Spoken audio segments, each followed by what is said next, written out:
Created using Powtoon.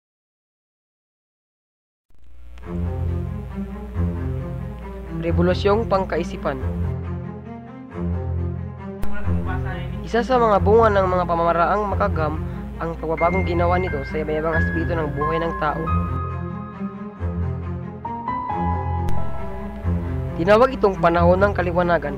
Nakasentrong ideyang ito sa paggamit ng rason o katwiran sa pagsagot sa suliranin, panlipunan, pampolitika at pang-ekonomiya.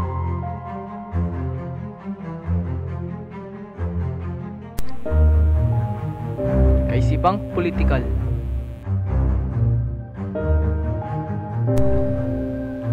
Umunlad ang Enlightenment o Rebolusyong Pagkaisipan noong ika-18 na siglo. Isa sa kinilalang pilosopo sa panahong ito ay si Baron de Montesquieu. Dahil sa kanyang taasang pagtuligsa sa absolutong monarkiyang nararanasan sa France sa panahong iyon.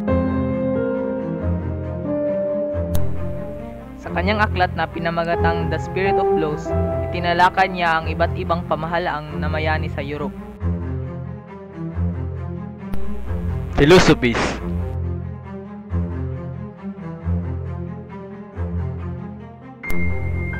Sa kalagitnaang bahagi ng ika-18 na siglo, isang pangkat ng mga taong tinawag na filosofis ang nakilala sa France.